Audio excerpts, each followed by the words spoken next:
What's up, everybody? Welcome to the finale of 2025. I'm all good with that too. I don't know where all you stand. Let's see where we get through tonight.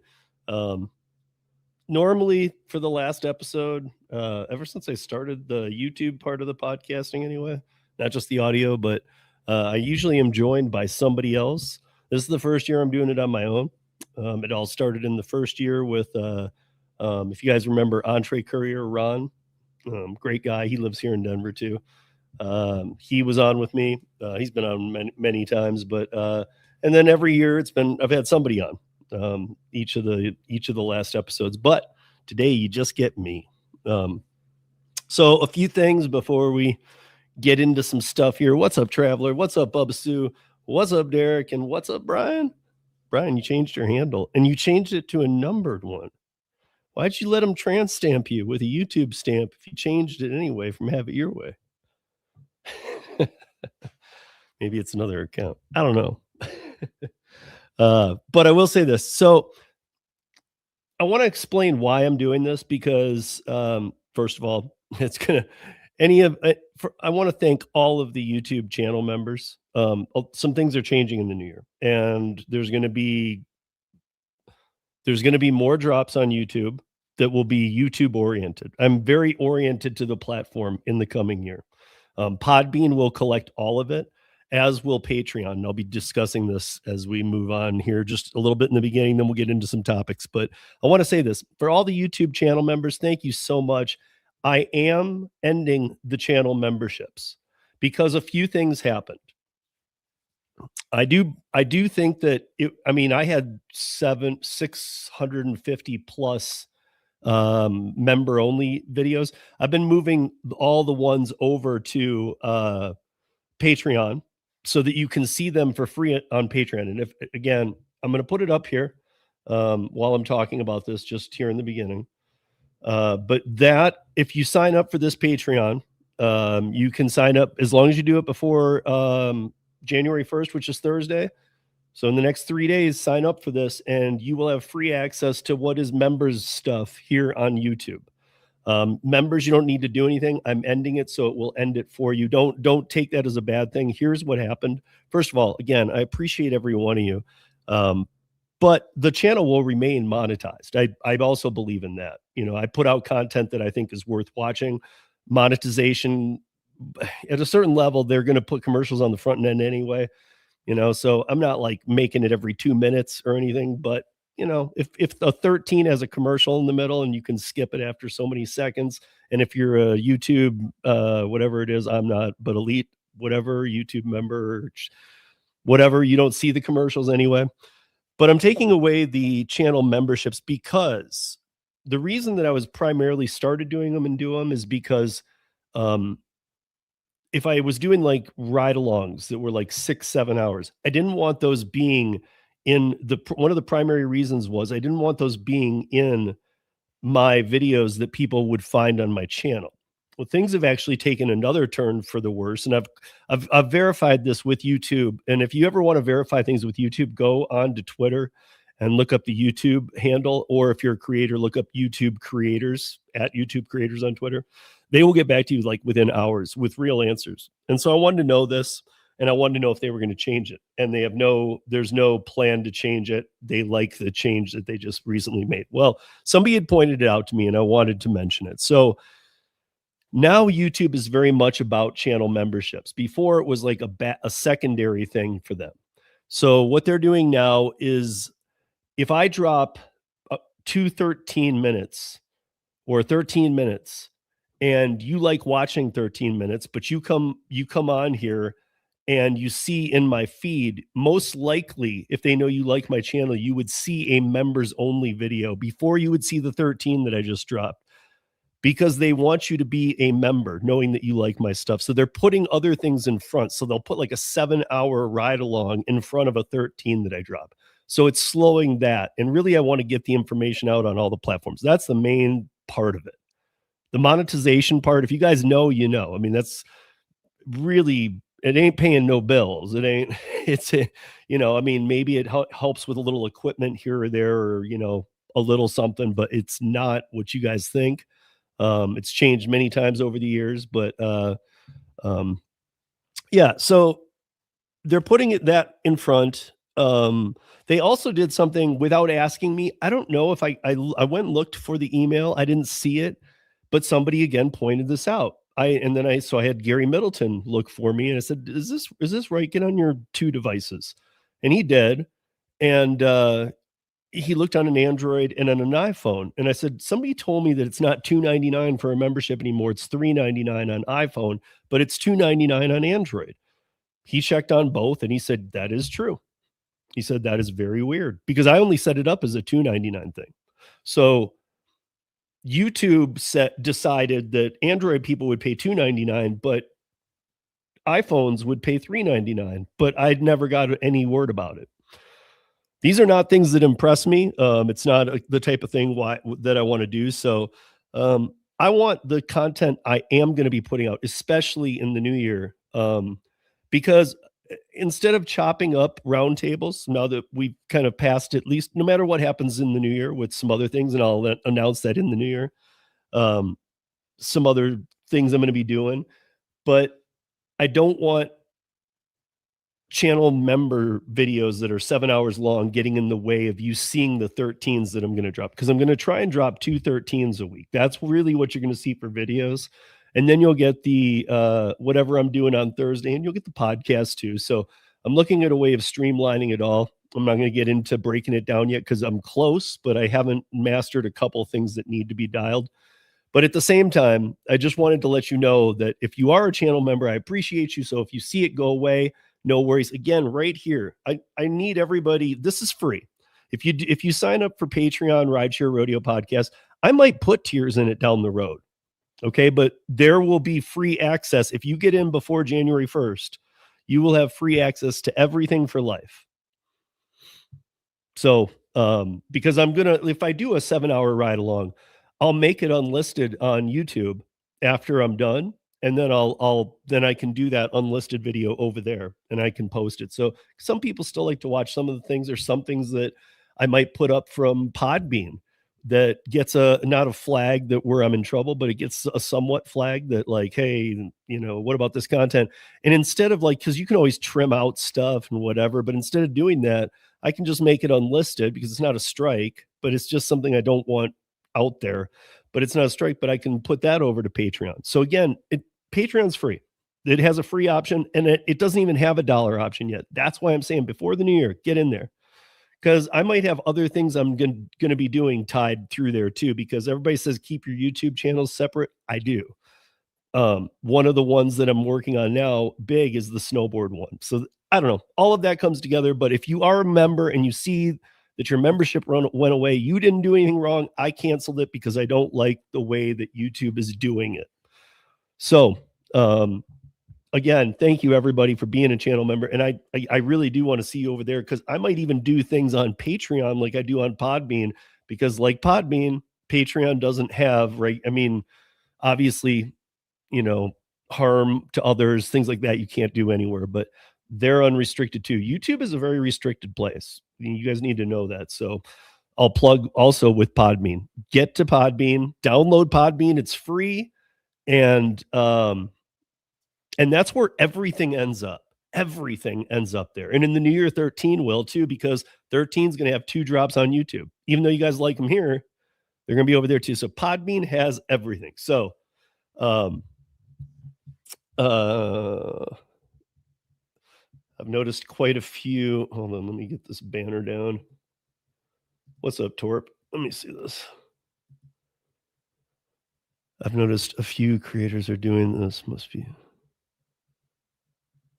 Yeah, I mean, that's, look, I think that for years, like I said, I have 650 members videos, some of them not even ride-alongs and things like that were just made for members.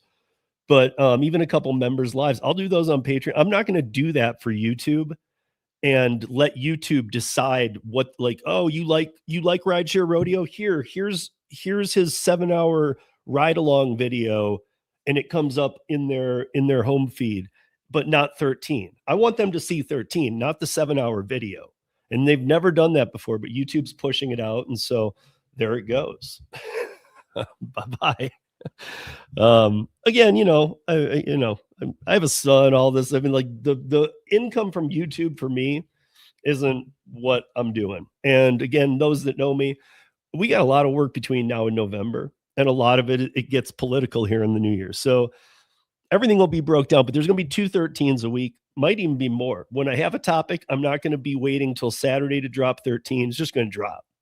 So, I mean, when I have time, obviously, too, because I'm out working and whatnot. But if a topic hits today or tonight, I see it and I want to make the video tomorrow, it's going to drop tomorrow. It's not going to wait till Saturday. So 13 is going to be the commonplace, other than some of the lives and stuff. And the lives are going to be very interesting. So I got some really good stuff lined up.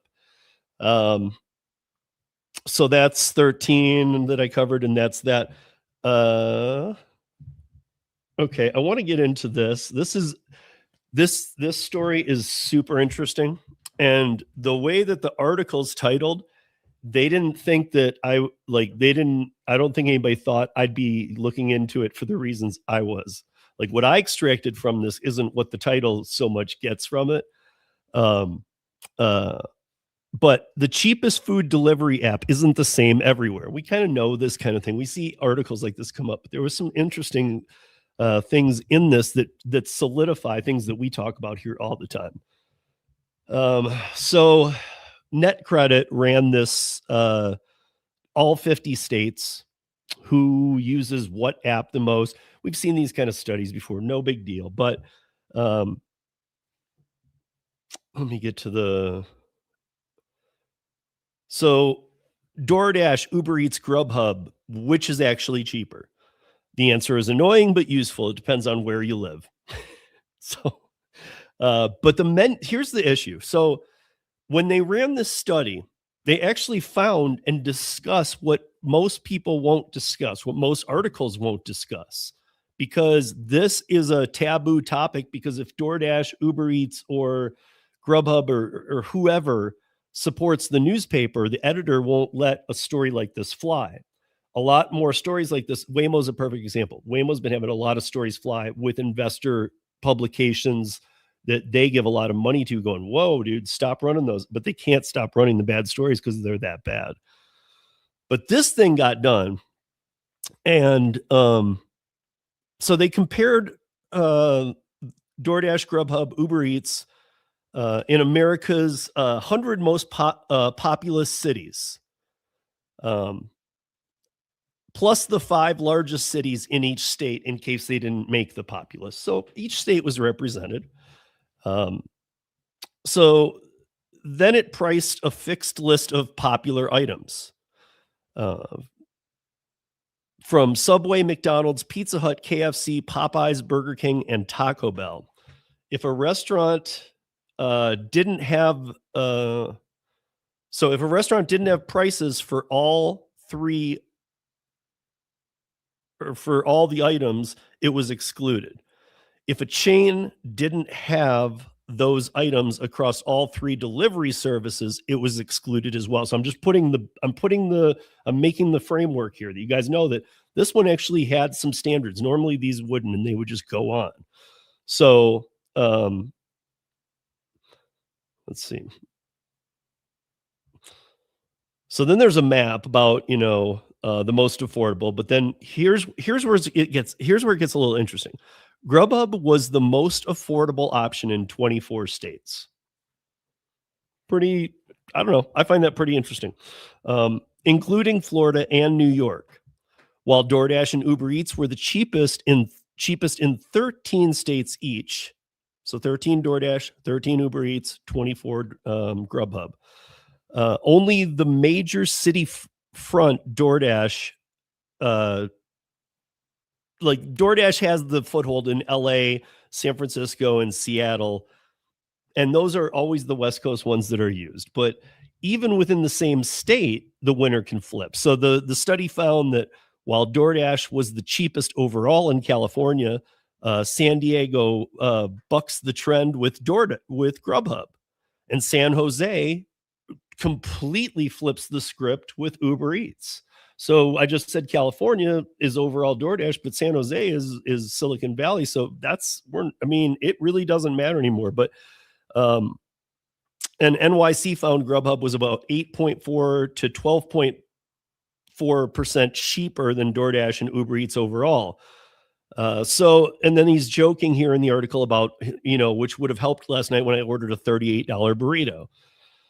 So the chain you're craving can matter too. So when the net credit report, or when this zoomed in on McDonald's specifically, it found Grubhub was still the cheapest option in 24 states plus Rhode Island, where it tied with DoorDash. The report also found Uber Eats was the cheapest delivery for McDonald's in Phoenix and Seattle, and DoorDash and Grubhub were the most affordable in Indianapolis and New York City. Are you guys following what the hell I'm saying here?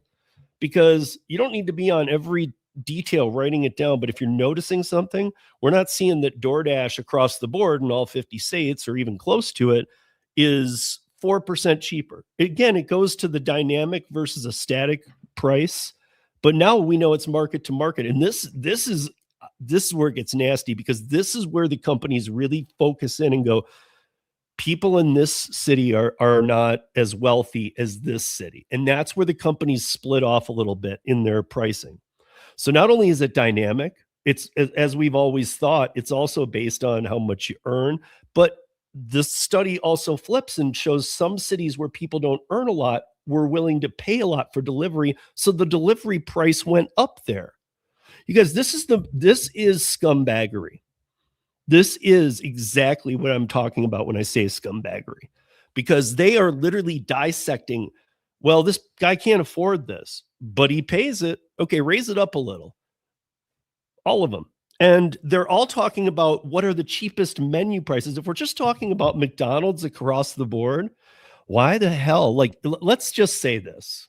Let's say that everything on the McDonald's menu across the board on all three platforms was 110% of what you would pay if you walked into McDonald's. Because now, again, for the folks here catching this for the first time, listen, I'm not talking about the service fees and this, that, and the other. I'm talking about the menu prices.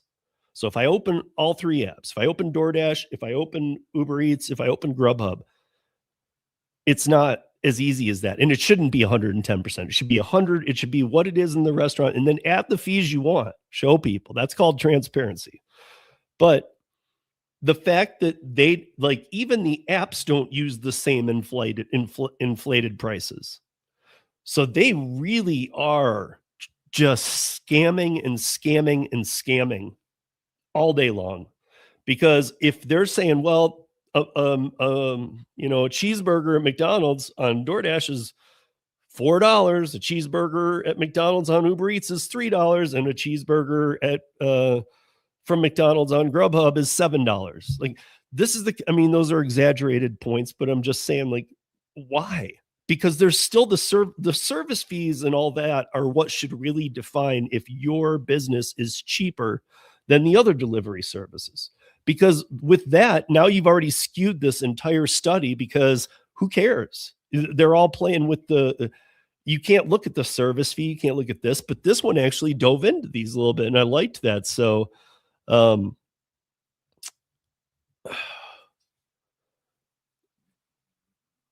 so this is the person writing it. So if you're like me, trying to keep the occasional food delivery order in your rotation without letting fees and markups drain your bank account, a quick app price check before you hit place order might be the most satisfying thing you do all week. I don't know what the hell they're talking about. Do they really think that people have all three delivery apps? There was a time, maybe. With rideshare, there was a time, even that's kind of gone away. People had Uber and Lyft, and customers absolutely would open, especially at the airport. They'd open both. Now those people have even moved away from that. They're like, I like Uber or I like Lyft, and they go with the one they like. I don't even know if they compare anymore. They just kind of think, well, they're the same. It doesn't matter. But are they literally thinking that you have Grubhub, DoorDash, and Uber Eats on your phone? I'm sure there are some people in the customer spectrum, but I would guess mostly not.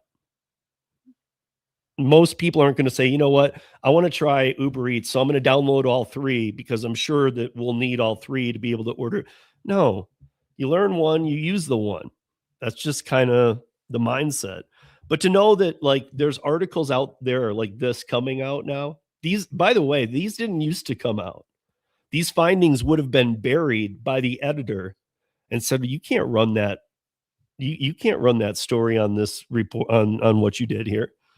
And so we're seeing a lot more of that, and I'm stoked about that because this year, I know some people say they had a great year, and more power to them. I'm talking about across the board. It was a tough year for me. Now, my son also went to college and stuff, so each of our own personal decisions, the cities we live in, the economies that we live in, but all economies across the board are hit. To the people that say my economy isn't, you know me, I'm always about market to market, thing to thing, but I got to call a little bullshit. I got to call a little bullshit and say, yeah, your market is, and I don't need to know what market you're in because at this point, I do know the economy is that bad that it doesn't matter where you live. If you're saying you're not being affected by the economy, then you're not living off gig work money. In which case, you shouldn't be weighing into gig workers saying, no, I'm doing great, and this year's as good as the others, and blah, blah, blah. Because maybe you earned the same. Like I've said before, people earn the same, but they've worked more hours to make those earnings when I get into it with them.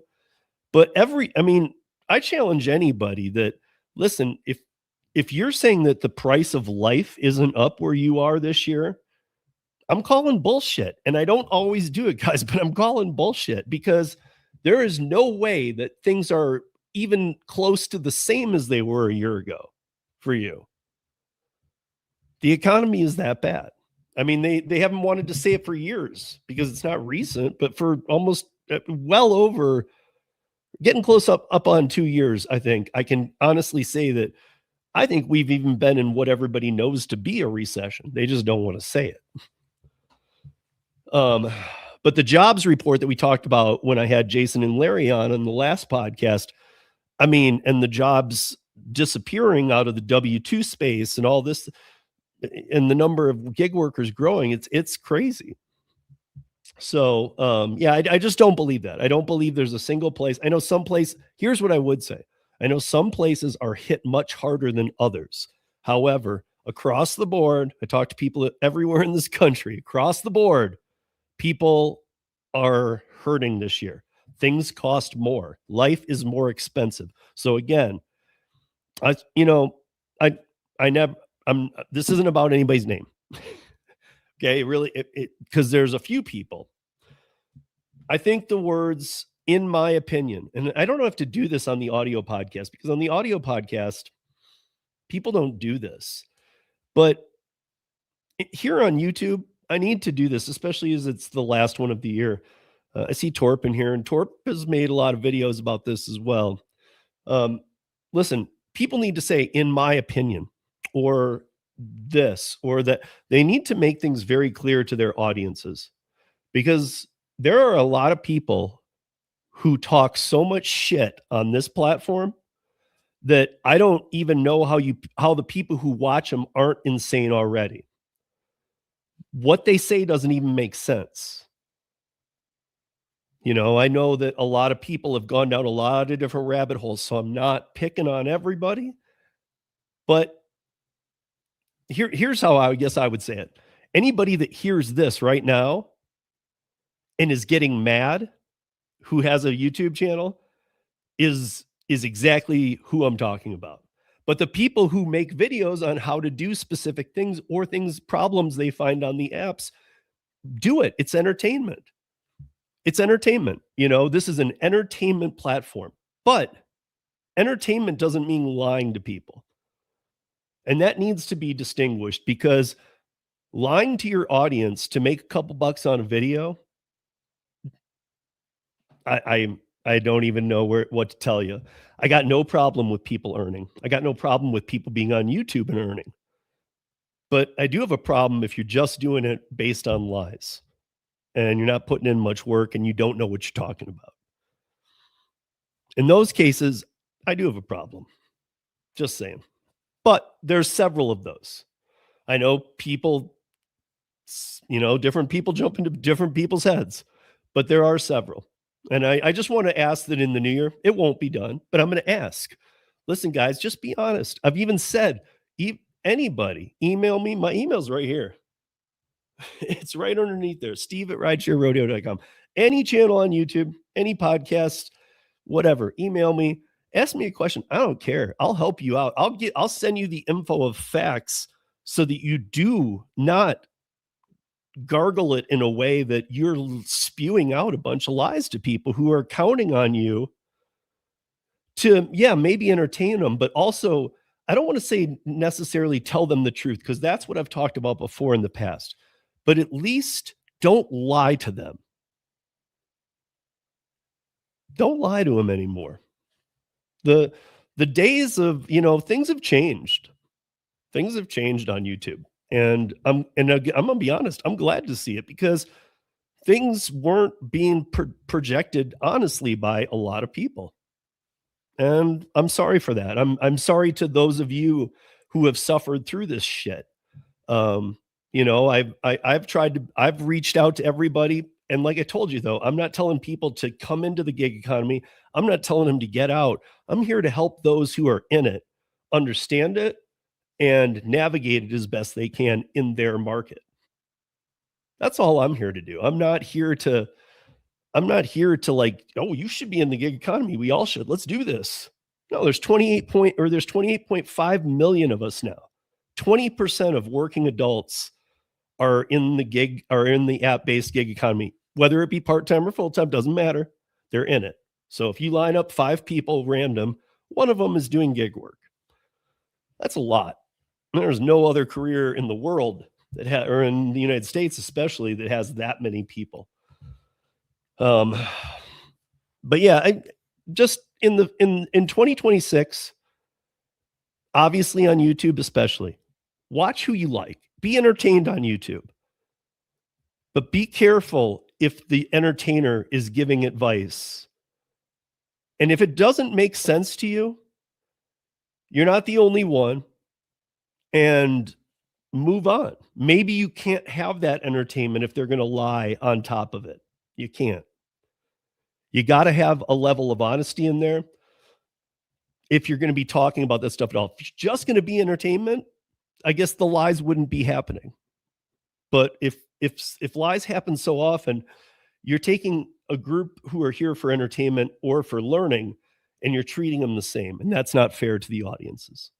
So to those who catch this, understand that just like the scammers who call you when you're working DoorDash to try and get your credit card number or your PIN number or this or that or the other, there are people on YouTube doing that same shit too.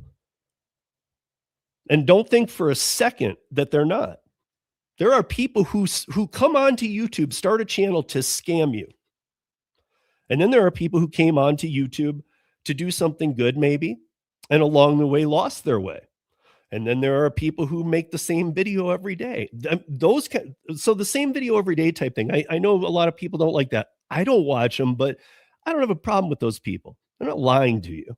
They're just showing you how to put a bag at the door every day. So I don't have a beef with it. I'm just saying that you should care if people are lying to you. And there's a lot of people lying.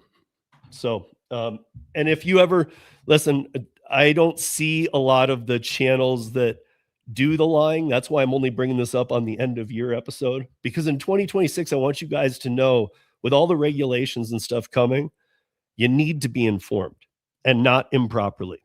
So that's what I'm going to be here for. And even if you have questions and you don't watch Rideshare Rodeo, or you don't listen to it on podcast or whatever, leave the question.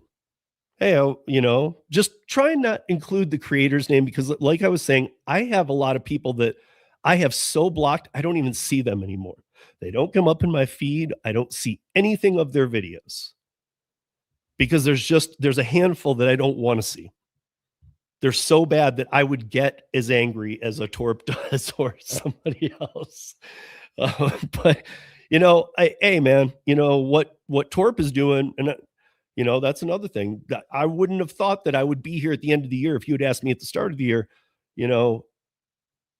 I guess maybe he wasn't even making as many videos. I don't know, but Torp is doing some content now that addresses this very thing. So if you want to, if you're not familiar and you want to go down that rabbit hole, but be careful because that is a very drama-filled hole. And I mean, he's doing a great job navigating it because I think that some things do need to be called out. And I think he's found his sweet spot with it. And so, but I think that he's doing it in a way that's responsible. In fact, I think that sometimes, or every time lately that I've seen, he's doing it more responsible than the person who takes long pauses and tries to make you think between everything he says. Because if I talk loudly and I'm full of shit, everybody will listen. If you got that, you got that. We are doing a thing on Podbean tomorrow night. It's kind of like a conclusion to this, so it's going to be fun. Check it out. It's going to be 6 p.m. Eastern. Podbean has been taken off again, and I'm loving it. Let's see. We have the Instacart lawsuit of $60 million in customer refunds. We have the Uber One lawsuit. We have the RICO 2026. So the RICO case in Henderson, Nevada from 2024 is being advanced, and it's now being pushed to include, so it started as Uber Eats. Now it includes DoorDash and Grubhub, and soon will, as we all know, it will have the ability, because it's a RICO, to include any gig apps that it wants to. So, hey, Brandon. Hey, Ellen. What's up? What's up, everybody? Hey, what's up? Drain the Swamp. How you guys all doing? So I want to talk about legislation in 2026, and I'll keep it brief, but I want you guys to understand what people are all over the map about this. So I made some bullet points, and we will get into them as things progress and in the new year. But I want to just hit on these bullet points so you understand when people are bullshitting you. So legislation in 2026. So there is at least half the states. I'll say that, and probably more. Half of the states have legislation coming. And why, if you're wondering why 2026 and why I keep talking about it this way, November of 2026 is the midterms. And the midterms will decide who's going to be in power in each state. The states now handle the power and ability to handle the gig apps. And for those people who say, no, they don't, because for years they've got away with murder, they have, because they've had deals with them. But now there's larger suitcases of money on the other side, to be honest. So it depends on who gets elected. Even so, if you got two people running, and you think, well, which one is it? They could both be, you could have a Democrat and Republican that were both in bed with these gig app companies. And regardless of who's being elected, they'll deal with this, but they'll do it in a different way. My point being, it's being dealt with. So if you're thinking, dude, I don't want legislation, that was a conversation we had 2.5 years ago. We're way past that. I've been behind the scenes talking to people for years. We're way past that. Things are already in place, being done, and things are being changed. And some legislation, here, let's just go through the bullet points, I guess. So let's be very clear. There's good legislation, there's bad legislation. Everybody always says, I don't want legislation. I don't want to be paid $1 to go 4 miles without a tip. We do live in a country where a company can price out their product as they wish. That's a free economy, right? The problem is that that's based on a W-2 model. And we don't need, I know 20 states alone where the lawmakers now are throwing around loosely the term misclassified employee. That is not a term you want to hear in your state. So, but there's good and there's bad legislation. Prop 22, AB 5 was horrible, and it killed many people. It killed millions of careers, people who are writers and things, not the gig economy, but people who had been for decades building businesses. Prop 22 was a carve out. Prop 22 is a joke. In the beginning, people in California thought Prop 22 was going to be good. Prop 22 ended up over the years becoming worse and worse and worse. Now, even the biggest supporters of Prop 22, I mean, look at California in the new year. And to my California listeners, I'm sorry. I am sorry for what you're going to go through, because you got unionizing, you got things, you got constitutional challenges. If you don't think that all of that is being put on the back of you workers, they will make sure the floor meets the ceiling and that you are not getting tipped and nothing. And then if you're going to let a union in, what are you going to pay union dues for? Because Prop 22 was established by the Supreme Court as 120% of minimum wage. So the only thing your union rep could do for you is maybe potentially help you with a wrongful deactivation. Because otherwise, the only way they can help you with money is by fighting the state to raise the minimum wage. Because it has to be the minimum wage. Because when you use a number of 120% of minimum wage, 120%. So now you got to go to fight the Supreme Court on W-2 and minimum wage labor law. You're not fighting for gig workers anymore. So that's something out of the control. So these unions are just going to be a joke too. So Prop 22 definitely be one of the worst ones, but it is the oldest too. You know, transparency legislation not requiring anything regarding app payment, but by removing driver metrics and showing complete transparency, this alone would stop the battle over transparency. And most important, the contradiction between complete transparency versus being labeled independent contractors by the platform's terms of service. That's good legislation. You need to put the companies in check. The companies need to know that, well, what are you asking for? You want your 120% of minimum wage and our little like stupid box of healthcare perks, which I don't even know what those are going to look like now, because with the healthcare out of control and the marketplace a disaster, who knows? I don't even know that those will still stand. But why would you want that? The gig companies will sign off on that in your state tomorrow. What they won't do is what we did here in Colorado. It became a fight. You can't have transparency. Transparency is everything you need. Because if they take away the driver metrics, if they take away the transparency, hey, you're left with just the truth and you don't feel an obligation to take an order. And then therefore the market dictates how much. I know some people still are like, yeah, but what if the $2 orders still come out? Then my thing to you would be to say, find the people taking the $2 offers and tell them to stop doing it. Because if it's completely transparent and they're still coming across as $2, you have a problem in your market because people are taking those orders. But in a transparency market where the customer and the driver both get the same receipt showing the complete breakdown, I can guarantee you guys you'll be paid more. You're not going to make millions of dollars, but you're going to be paid more, and it's going to feel up front, and it feels better. The metrics don't matter anymore.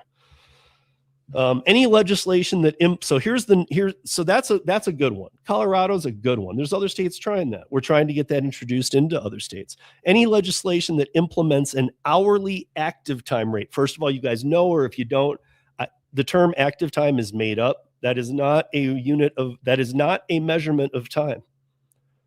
That is not, you probably could on ChatGPT because it'll give you the answers you want. But you cannot go to, any kind of real source and say, what is active time in the world that has anything to do with time, that would say, what are you talking about? I mean, they might even understand what you're saying, but they're going to say, what are you talking? That's not a real measurement of time. What I do is I call it an optimization rate. You take the minute you walk out the door, you take the minute you get home, and that's how many hours you worked. I don't care what don't start throwing, these were my dash hours, this is my active time, I don't care. I don't care if you used 75 apps and you were out for 10 hours. If you left your door at such and such time and got home at such time and it was 10 hours to the minute, you were out working for 10 hours. How much did you make? Well, but I was, no. I don't care.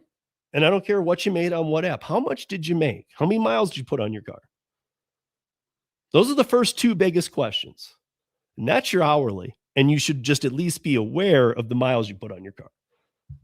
There's pros and cons to that. But as we close out the year, let's just keep that simple. You should all recognize that. But your hourly has nothing to do with these made up units of time. But the reason that the legislation that gets implemented regarding active time is horrible is you have the floor meets ceiling pay.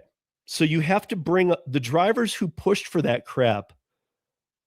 Like New York City is a perfect example. Delivery drivers making $35 an hour, some making 10, 11, but really not hustling as well as these, or not working the hours, the midnight hours, the shifts that'll make you money. Are these people are working middle of day and stuff and saying, well, I can't make what they do. Well, when they do the $24.11, I think is the minimum wage they use for active time there. When they do that, do you think that they just make sure that they rewrite an algorithm to make sure that these $11 people in the middle of the day are getting that? Hell no. They take away pay from these people. That's why I say floor meets ceiling. So the people who hustle their ass off, choose shifts that are tough, work, in my opinion, work harder, work smarter, all that stuff. Yeah, I'm going to work midnight. I'm going to work 10 p.m. to 3 a.m. tonight. Oh, I work 10 a.m. to 3 p.m. Yeah, that's a lot easier. It just is. Even if you're a night owl, whatever, this is all variant. I mean, it's same as like a bar industry. Day servers don't make what night servers do. But now you've taken it to the point where you're saying, okay, these people making 11 have to make 24.11, and these people making 35, guess what they're making? 24.11. I mean, maybe 26.11 kind of thing, but they're definitely not making their old 35 because they had to bring these people up. That kind of system just doesn't work. We're not a socialist economy. We're not a communist economy. And I'm not just joking. That is the floor meets ceiling is basically the wage theory of socialism and communism. What will these people work for? And let's make it as low as we can. Floor meets ceiling's always in there because you can't have some people earning a ton and some people earning a little. You just can't. I mean, if you do, you're gonna find that, all of a sudden you're going to have to like reevaluate your country because that's not, but again, we're not that type of country. I know a lot of people would like to see it that way, but we're not. So plus the app now makes it so spread out. Everyone is making active time pay. So the gig hustlers out there busting their asses are making it so everyone makes that active time payment, which equals you just took away the incentive to work on weekends, late nights, traffic hours, tougher shifts than others, because even working these tougher shifts has to help fund the slow shifts. If that doesn't make sense to you guys, please ask. I can address it more, but as always, I will put all the links to some of this stuff when we're done here. But I also want to talk to you guys about, this was updated on December 23rd. So 6 days ago. It's been going on for a minute, and it will be in the notes as well. This is on classaction.org. DoorDash drivers underpaid, misclassification, arbitration, and lawsuit info. So people who drove for DoorDash and did not live in California. So every other state you're valid, but because of Prop 22 you're not. So attorneys are working with classaction.org and may have, or attorneys working with classaction.org believe DoorDash may have illegally misclassified dashers as independent contractors instead of employees, depriving them of employment benefits like minimum overtime pay, paid leave, and reimbursement of expenses. They're gathering affected drivers to sign up for legal action. So why am I signing up? You're signing up for what's known as a mass arbitration, which involves hundreds of thousands of consumers bringing individual arbitration claims against the same company at the same time and over the same issue. This is different from class action litigation and takes place outside the court. Does it cost you anything? No, it does not. So when I put this link, you can go there and check it out yourself and see what's going on in your state. How much could I get? There are no guarantees, but drivers may be able to recover money and unpaid wages. So they're already referring to it as this even. So attorneys working with classaction.org believe DoorDash violated federal and state labor laws by misclassifying drivers as independent contractors instead of employees. And now they're gathering affected workers to take legal action. According to several lawsuits filed against DoorDash, drivers known as Dashers should be classified as employees given the strict level of control DoorDash maintains over how they perform their jobs. The lawsuit argued that DoorDash illegally deprived the workers of certain benefits to which employees, unlike contractors, are entitled under state and federal labor laws, including minimum wage for all hours worked, overtime pay, and reimbursement of business expenses. The attorneys believe DoorDash drivers may be able to recover money for denied employment benefits by taking via mass arbitration. Again, guys, I want to stay an independent contractor. I'm just giving you the news on what's going on. This isn't what I want to see happen. And again, the term, if you're hearing it, in employee, DoorDash drivers, independent contractors, or employees. This is still the class action. The term independent contractor usually refers to someone who is not economically dependent on an employer and its business for themselves. One of the tests used to determine whether a worker is an employee or an independent contractor assesses the economics realities test of the working relationship. So this isn't the ABC test, guys, but I just want you to hear this. This is the basic concept of what is in your state's labor law. They can vary a little, but these 6 points are what is in basically every state's. It just might be worded a little different. The worker's opportunity for profit or loss, depending on managerial skills. Investments made by the worker and employer, the permanence of the relationship, the nature and degree of control the employer exercises over the worker, whether the work is integral to the employer's business, and the skill and initiative required. So it gets a little, I know that we've gone through ABC tests, but I want to explain why this is the same thing. Because so when I said whether the work is integral to the employer's business, that's not a positive. It's supposed to mean if I own a rideshare company, I can hire out independent contractors to be to cater a party for my rideshare employees or for my rideshare drivers. I can hire a plumber to be an independent contractor, an electrician. I can hire landscaping crews. I can hire a cleaning crew for any brick and mortar business. But if my company is a rideshare company, what I cannot do is I can't use an entire team of freelance rideshare drivers to make my business. And that makes sense. This is why the labor law exists how it does. They don't want me going out and starting a rideshare company and doing exactly what these scumbag ones have done and saying, yeah, I'll keep 50. We'll just call it 50-50 because that's even wrong. But we know it started as 20-80 with 80 going to the drivers. Now it's almost 80-20 with the 80 going to the companies. So let's just say 50-50. They don't want me as a SaaS, a software as a service, being like a middleman who doesn't have any employees, because then I'm skirt-tailing labor law. And that's why the independent contractor portion of labor law exists.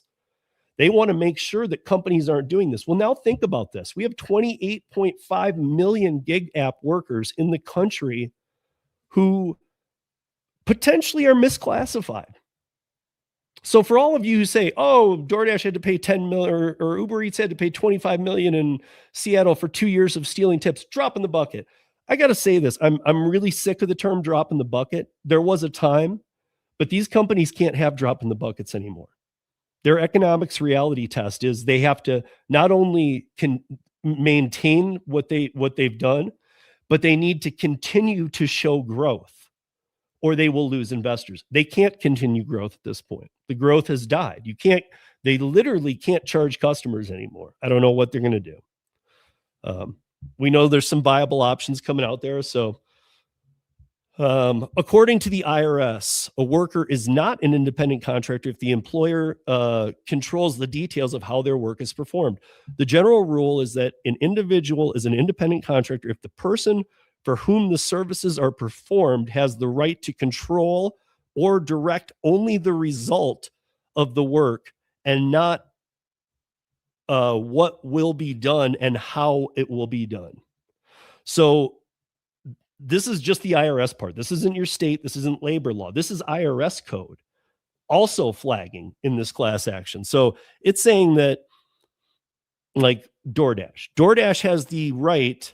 Now, again, they're breaking other independent contractor pieces, but in this piece with the IRS, DoorDash has the right to make sure that the work is completed. They have the right to make sure that you delivered the food. They don't have a right to keep metrics on your time, this, tiers, that. Hey, why'd you stop? So, why are they keeping track of your acceleration and braking? They're not even licensed for that. They don't have any, they're not supposed to have any metrics. It's just, hey, did I take an order? Did I deliver it? That they're allowed to check on, not how quick it was. I mean, you'd think even how quick, but we learned long ago, Domino's sued all over the country. Domino's sued in the late 80s or mid 80s because they got sued and had to stop the program because it was 30 minutes or free. That 30 minutes came out of the driver. So the driver lost money. So they were breaking laws all the time. So you can't have these time metrics on. And as we know, the new DoorDash update even makes it worse. You're going to be late on almost every order. I don't know why they've done this, but importantly, just because a worker is classified as an independent contractor and receives a 1099 does not make them an independent contractor under the Fair Labor Standards Act, the FLSA. In this case, the attorneys believe the degree of control that DoorDash exercises over drivers and the fact that they perform delivery services that are central to DoorDash's business indicate that drivers should be classified as employees instead of independent contractors. This is a group of attorneys from around the country that have gotten together to do this class action. None of us want to see this employee thing. And it also, by the way, most likely it takes out these companies. And I'm at a point now where if that's what needs to happen, then let it happen, because there will be other businesses to rise back up. The delivery space won't be an empty void. And they're like, well, all those companies are gone. If that's what needs to happen to clean the slate, then do it. But make sure that before you re-implement it, that you give a hybrid definition to these gig workers. Do not let them be independent contractors and do not let them be employees. And also hold the apps accountable to be completely transparent and without metrics. And if they can't do that, don't let them have a license to operate in your state. It's that easy. I mean, quit fining them. Hey, you're fined $2 million for not being transparent. Quit fining them. Just say you can't operate until you're transparent. You're closed. They do it to other businesses. I've ran bars. I know that an inspector can come in and inspect. During an inspection, they can say you're shut down until this, and that are fixed. Then you find out the timeline's like 3 weeks. There is no getting around it. You're shut down. So why can't they do that with these switch apps? Because that's all they are. So the DoorDash was hit with a proposed class action. This was in 2018, and it got dropped. So the lawsuit was dismissed in June of 2022. Now, a new one here has been filed. So, but again, it's mass arbitration. People aren't going to want this, because this is the thing that if this happens, then the way that the legislation will go in your state is very dependent on what happens here on these type things. Because if it happens, the legislators aren't like, I guess we go with that. Then they're like, because they know the outcome. They know that means, okay, franchise model. Nobody's going to franchise it because they're not going to pay W-2 workers, and they're not going to pay unemployment because that unemployment would get so high for for that franchise owner of a DoorDash facility. Can you imagine being a franchise owner? What that means is that no longer are you working with independent contractors. You have to hire each driver that you have. Some people work a half a shift and quit. If you hire them, they, and for any reason let them go, or say you didn't do this right, or any of the stuff that they might do now, they have to pay unemployment on it. So that's just not even a feasible thing. We've been through it many times. So there is no cost, and there's no guarantees on this. I'm just bringing it up because it's a nationwide class action suit that actually goes the opposite way of what I believe. However, again, if it needs to happen, if these gig apps can't get on board with just transparency, I mean, again, I had said when it happened in Colorado, why don't you just run the statistics? We're basically through a year now of doing it. Just run them. See if you didn't save enough data to just abolish the metric system. We already know Dash Now, for instance, for everybody. If it isn't in your market, it will be here very soon. It's rolling out to, it was just trickling, but now it's rolling out pretty damn quickly. I know a lot of people who already have it. There's the pros and cons to it. But, I always use the Roadie example. Roadie has always been fully transparent. It has all the details I need. Some people might say on some things are missing, whatever. But for the most part, you open Roadie too. It's not like a bunch of offers. It's a little different. And you touch the offers. If you guys aren't familiar, you see what's open in your city and what's closest to you. And you just touch all the ones that are offers. And you see it says how many miles and it points an arrow which way. And so when you touch it, you get all the details. It's this, all of them. But they don't have an acceptance rate. They don't have I've been on Roadie for years. If I don't open it and touch them, I don't even see them. So is it the best paying app? Absolutely not. But does it help me fill in a little space if I'm coming back from Greeley where there's nothing and I won't get a curry back? Yeah, it does. It does. Let's see. What else will we get through today? Because the rest is saved for tomorrow, you guys. By the way, Podbean. And if not, directly after, if I can't find a way to stream it here, because I got to watch it because I don't know what I'm going to say on Podbean. But the Podbean thing will happen tomorrow live, and that'll be kind of the part 2 of this, because this was very much YouTube oriented. And I want all of you going into 2026. I think a lot of you already are. The ones who weren't, you're waking up because the money isn't there. And I understand that that's what it took. It was all fun and games, and it was fun to watch entertainment channels on YouTube until everybody is now going, what the hell? What do I do? And struggling a bit, or struggling a bit more, even the best of us. So it's not just a newbie or this or not understanding it. It's just hard now. And maybe it's not as entertaining to watch people. It was something to do while you were out doing gig work. I get that. And I love that. I think I think entertainment value is huge, especially on YouTube. I mean, you have to watch a commercial or two, but you get to watch some free entertainment while you're working or listen to somebody. I think that's great. That's awesome. I just get very concerned over the lies. I don't think a lot of these people who don't tell the truth are going to have much of the opportunity to do so in the new year, especially with what I'm going to be dropping, because I'm going to be dropping so much reality that even if other creators spin off a little bit of what I'm talking about, all of them are going to have to shut down the lie factory, because the lie factory ain't going to survive with the facts that are going to be being dropped. You just can't do it anymore. So, and I think we've already seen signs of that anyway. So yeah, tomorrow we're going to talk about the ChatGPT integration into DoorDash and some of these other apps, because it proves the theory about what I was saying about, is this the end of the app era? If you remember, 2000 was the crash of the .coms. Now, Perplexity and the Comet browser are getting triple what gig apps did in seed money, in early stage investors. There's way more interest in that because people are saying, and I know it's really a hard thing to believe. Everybody's probably going, what? But this Comet Perplexity, all-in-one feature is supposedly the next thing, which would make a crash of the apps. And it's not just one article or two. There's tons out there about this, the end of the app era, because of AI. We'll have to see how far it goes. But the investors are way more stoked on Perplexity and Comet browser than they are on anything that the gig app companies are doing. They're onto the lies. They know autonomous is a joke. By the way, we'll be totally dismantling autonomous tomorrow too. So what do we end with here tonight? So, because what else do we got for tomorrow? The sexual misconduct too. You guys, I'll at least mention this as a little teaser to come jump on Podbean tomorrow. Please, it's a free app. Download it. It's free to use it. Rideshare Rodeo. You'll see. Really easy to use.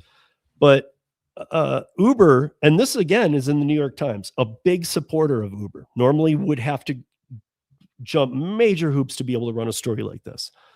But so Uber is under some serious scrutiny for allowing drivers who have been flagged for sexual misconduct reasons on multiple occasions.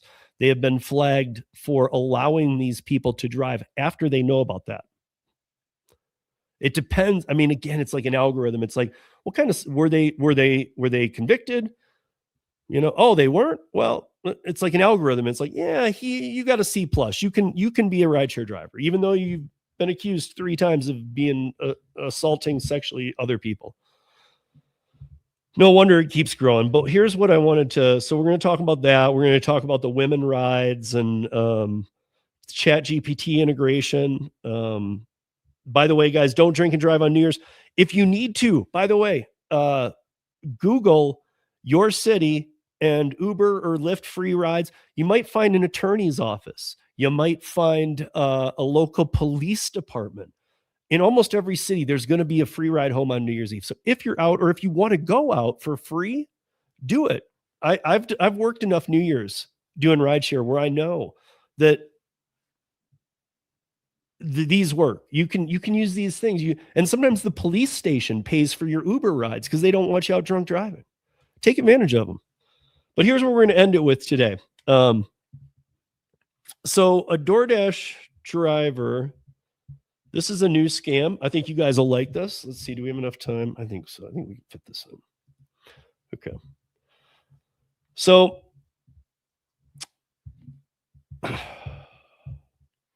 a customer claimed a DoorDash driver marked an order as delivered using an AI-generated image instead of actually dropping off the food.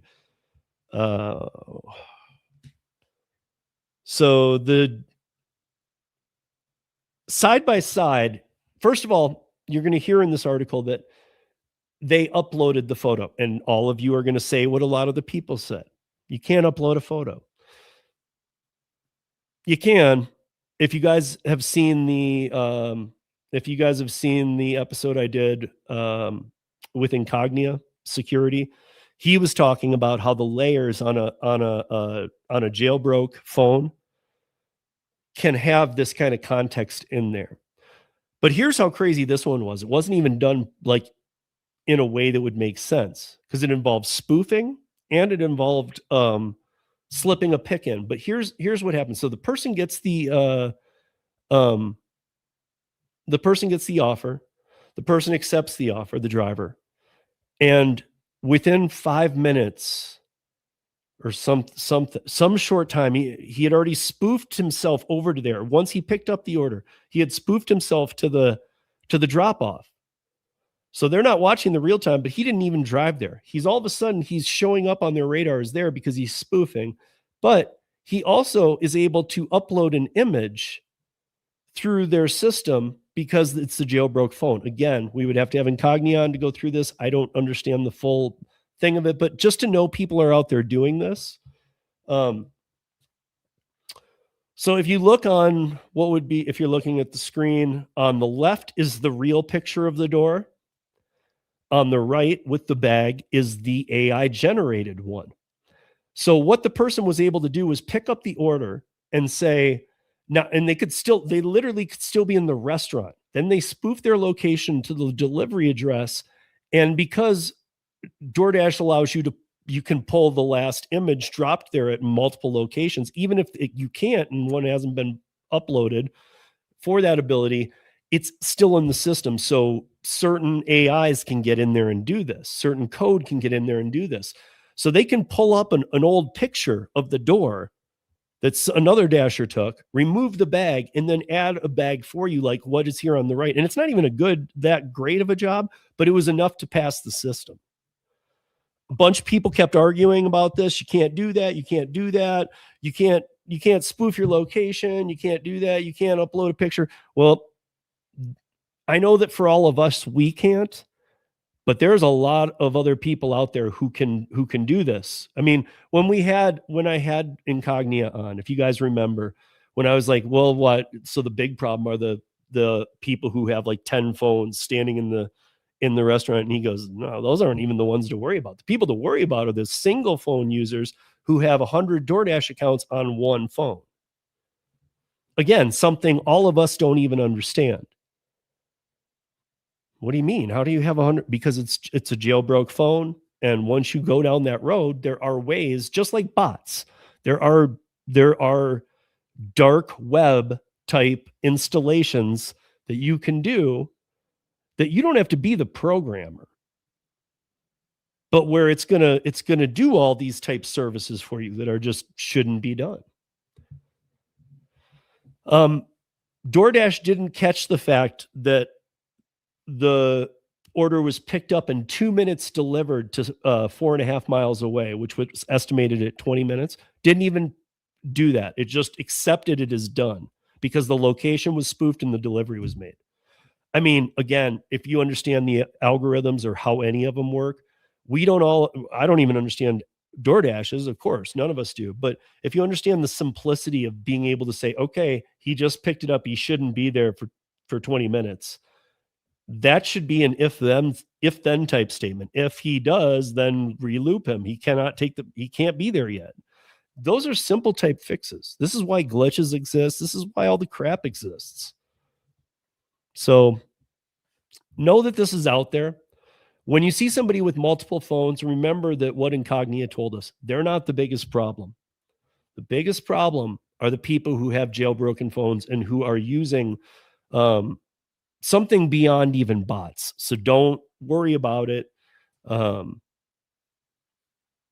when you see somebody with multiple phones. If it even still happens in your market, it still doesn't mind a bit, but we've really cleaned things up in terms of illegal account holders. And by that, I also mean anybody who had a legal account and lives in the United States who got deactivated and bought an illegal account the same way that an illegal bought an illegal account. Because they both go down the same path and end up at Facebook Marketplace, which is where 95+% of the illegal accounts come from, which makes me shocked that Meta and their AI can't shut things like that down. I mean, we keep hearing about AI is the future. AI is the future. If AI is the future, why does it only work for cons and scammers? I'm not saying it's not. It is going to be an integral part. It's going to affect a lot of white collar jobs. There's a lot. We're building data centers based on the fact that AI is life now. And what if it's not? We're going to have wrecked a lot of our country. We're going to have like knocked down trees, killed a lot of farms off. I mean, this is important stuff. And it's just how fly by the night we've been lately. It's like the quest for beyond advancement is that we must be faster than other countries. My thing is the other countries know it's fake too. Why do we have to be on the same level of fakeness? Like, okay, so X country is claiming the fact that, well, we're leading in autonomous vehicles. No, you're not, because nobody is. They're all a joke. None of them work around the world. I'm very familiar with all of the companies around the globe. The ones in China, the ones in Europe, the ones that are just here, the ones that are all over the place. I'm familiar. There's like 50 plus of them. And none of them work. And in a lot of countries, they're very upfront about how much they don't work. It's almost like the kind of thing I project here is being projected in many countries. Dude, we're 30 years off from that. If we put those on the roads, they'll kill people. That kind of thing. Just wait and see as Waymo tries to grow in the new year, because they already got headaches and problems. But let me see what I got here in the comments. I've been seeing it moving, so let me see if I can even know where to start here. But Let me see. I'm just going through to see what you guys are up to. Clicks and views. Yeah. Okay, I'm going back in time here. This is 5:34. Okay, this is a while ago. I came here, but yeah, thank you, Traveler. I appreciate that. Yeah, it's preach. I do it so you don't have to watch. You're welcome. I think he might have been talking to me. I don't know. Maybe he's talking to some of you too, because I'm sure I'm not the only one who has some people blocked. And I'm not talking about to the point they just, I'm trying to ignore them. I'm that sick of some people that I don't even want to see the shit they put out, because I tried to help some people who didn't know better, who were on that side of the tracks. And I understand that just leads into a storm of no, and then shout outs and I'm gonna dox you, and shut up. Just shut up. Bottom line is like 2026 is going to be all truth from the beginning. I'm going to make sure of that. And I'll help anybody get any piece of information to shoot down any bullshit that they want to ask me.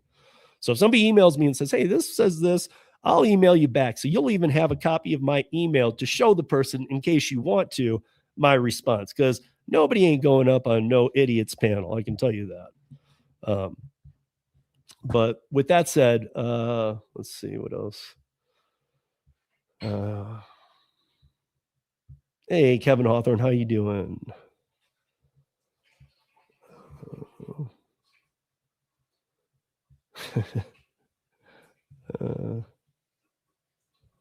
Let's see. Thanks for the video, my brother. Yeah, man. I'm here I'm here to help. That's why, next year we're gonna have some open streams too, where I really don't have a topic, where it's gonna be just about what you guys want to do a bit, or what you guys want to talk about, especially with some of this legislation. And yeah, what Traveler's saying here too. That's why I had to quit rideshare. I'm not even sure I'm not sure what context this was in at the time, but what I do need to say is that sticking with the giants isn't going to make it in 2026. If you really are set on some gig app work, really, really start looking into your market and what is available in your market. Which apps? Get on all of them, test them out, take them for a test ride. They're free. And if you don't like it, just offload it, log out and offload it. If you have an actual incident where you're concerned about security with a certain app, then call and deactivate yourself and ask that your data be deleted in an email. If you do that, you can also send that to the internet in case they don't delete it. So again, you can email me, steve@ridesharerodeo.com, if none of that made sense, but you are concerned about data on some app, or if you just, but get on other apps. I mean, like catering. Some people are still finding out about catering, and maybe in your market doesn't work. But the catering apps, it depends where you are too. One app might not work in your market, one app might. But the catering apps, Courier's my main app, and B2B deliveries, which is still decent in the winter, but it's not as good as it is in the summer. So you know what? I'm stoked on catering, because catering's been kind of filling a little bit of that Courier void that I normally go through in the winter. So especially with the hard year it's been.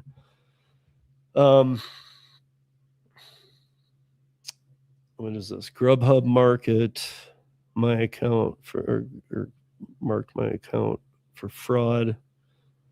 Yeah. Grubhub had a thing where they like basically I can't remember, it was a few summers ago, they deactivated like half of their damn drivers. Like I was deactivated and I never reactivated. Perfect example. But it was nationwide, and then all you had to do was just call to reactivate yourself. Grubhub have just got to a point in my market where I'm not even saying it's at the bottom. There's no money to be made on it, period. For me. Might be for you. Ceci, our friend in New York, for forever, she tried a few other things too, but Grubhub is what made her money in New York. You can't do that here in Colorado. That cowbell ain't going to go off enough where you're making money.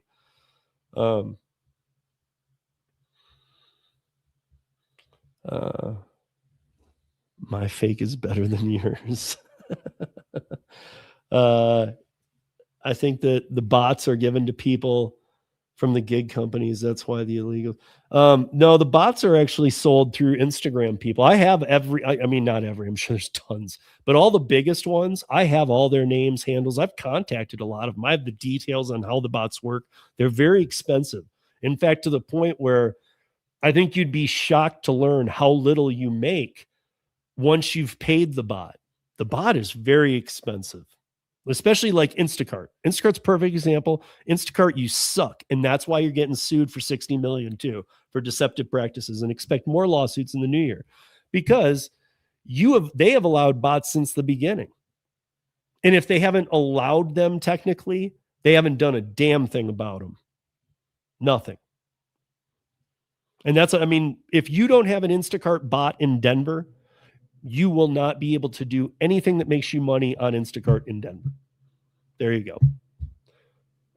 Challenge dropped. I mean, if somebody wants to send me some Denver screenshots of how much they're banking on non-bot, I don't know how I'd confirm the non-bot, but I guess I could look at your screenshots and go, no, let me come to your area and I'll show you what I see. Because again, a platform that's supposed to be just putting out offers.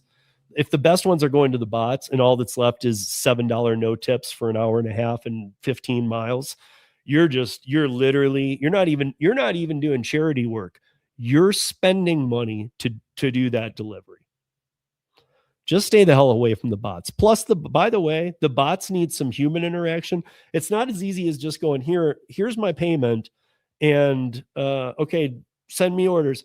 You have to give your credentials over to these bot companies. So most of them being out of country, using VPNs, things of that nature. Why the hell are you going to give them your login, your password, your credentials, and everything they might need, some more information about you? Why would you do that?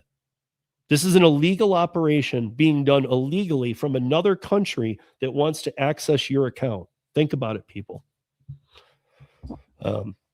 And even if you were to claim, yeah, but I'm making 3 times as much on Instacart. Yeah, but you're risking your entire, maybe if you're like, I have bad credit and I've been doing this forever, so I don't care. What are they going to do? Destroy my credit? No, but they could literally cause even triple the problems that you currently have. Don't think that just because you're down and out in a moment, that moment can't change. And that maybe that moment's 2026. And this isn't me blowing smoke up your ass like some people. This is me being honest. And I mean, for me, 2025 was a rough year. 2026, I'm going to make sure that from the first day, I'm getting out of the gate properly. The information I'm going to be doing is going to be super helpful, and feedback from all of you guys. Again, everybody, please get on this before January 1st. The Patreon, because on there, everything will be free. If you get on by the 1st, all you need is an email. You just type in that patreon.com/C/Rideshare Rodeo Podcast. You do that, and there's a way to sign up for a free account. Just do it. If you do it by January 1st, you'll get free. Any of the content that would have been members here will be over there for free for you. But you got to do it by the 1st. Don't on January 2nd. Don't come to me and say, "Hey, wait, what?" So with that, guys, tomorrow night on Podbean, I know more and more people are coming over to Podbean. In fact, just the other day, I saw Mr. Spockers, who I haven't seen much on YouTube anymore. He used to have a lot of good conversations on here. I think a handful of people have gotten sick of YouTube because of the crap that goes on here. So people are coming over to Podbean, and that's how I started, was over there. So guess what? Tomorrow night on Podbean, we'll shut down the year proper. But this was my YouTube closing it down. I just wanted to let you guys know I ain't going nowhere. Podcast is changing. More 13s. I am now, everything that goes on Podbean will be raw, uncut. Let's go. And if I can bring it over here, I will. Otherwise, I'll be doing a podcast here too. And I'll be dropping 13s. And then on each platform, that platform will get what that platform likes. TikTok will get what it likes, chopped up, or a piece that I do for that. But everything in the end funnels to Podbean. So I really ask all of you, especially those of you who like to be out driving and listening to YouTube or whatever, it's Podbean is a very small app. It takes up next to nothing, and it's audio only. So download it. You're not running as much power behind as a video. And it's unregulated. That's the main thing. So we can talk about anything we want. So you guys, that's 2025. 2026 is going to be better. So December 31st, there'll be nothing from me. I'm not going to be posting at all. But tomorrow will be the closer on Podbean. And this was kind of the preemptive one that was kind of just kind of a respectful position about YouTube as well. I guess that would be a big part of tonight, was that I just don't want to see as many people conned next year. I really don't. I mean, while I've been working on legislation and working with all these lawmakers and amazing people that have been on the podcast, and Kim Cavins and Mike Harubis and John Lopez's and Karen Anderson's and all the people outside of the normal gig space that I've brought in here to kind of collectively help us understand what the hell is going on, has left me little time to go and say, stop listening to people that lie to you constantly. So part of my thing here tonight was to be like, listen, there's a ton of them out there. It's just like anything in the world. You know, there's scammers everywhere. And if you don't think so, or I mean, if you think that on YouTube they're not, well, just think really hard about what people tell you on the channels you listen to. Like, you might be on my channel and you might disagree with some things I'm saying, but I will be factual with you and I will respect your opinion as well. But when I'm telling you facts, I'm just telling you facts. I'm not, and then I'll tell you, it's my opinion on this is it'll spin this way. You might say, it'll spin this way. Let's talk about it. That's what this channel's about. Let's talk about it together. And I have the facts down. But don't go out there and support crap. If it's for entertainment value only, then of course, you know, that's a different story. But if you're looking to have some entertainment, but also you don't want to be lied to, be very careful who you watch in the new year. And even the next 48 hours before the new year. Just New Year's resolution, just try and block out the BS, because there's way too much of it. With that said, join us tomorrow on Podbean. I know some of you still aren't there, but I keep seeing more and more. We have a lot of fun over there, and the more people that come, the more fun we'll have. And we can talk about anything, and it's unregulated. By that, I mean, we can say anything, we can do anything. We can talk about it on there. Come join us on Podbean tomorrow, 6 p.m. Eastern. Download the app. It's free. And make a free account and come on in. Find Rideshare Rodeo. Follow it. You'll see when I go live. And we'll see you there. Otherwise, maybe we'll see you here, unless it's too unregulated for me to bring over to here. So with that said, guys, I hope you all have a wonderful new year. Let's have a better 2026. And I even mean the community here on YouTube. There's some shifting happening right now. And with all the factual things that are coming out, it's going to be easier than it has been in previous years. It's going to be easier than it has been in previous years to show the facts coming out of the gate this year. So it's been a long road, and that's, you know what? And as we get out of here, thank you for that. I appreciate this comment. You have a body of work to be proud of. I really do appreciate that, man. Thank you very much. Because I have put a lot of work in, and we've seen a lot of what I've said come to fruition. So I'm not claiming to be a Nostradamus or something. I'm just telling you, I have followed the money and followed the facts, and I have consulted with the experts. And that's where my information comes from, and always will. I'm not just going to make it up. I'm not going to watch a video that some person made and go, well, that must be factual because it's on the internet. No, that's not what you're going to get here. With that said, let's get out of 2025 safely. You guys remember, Uber and Lyft are free on New Year's. Just gotta Google them in your area. Peace, y'all.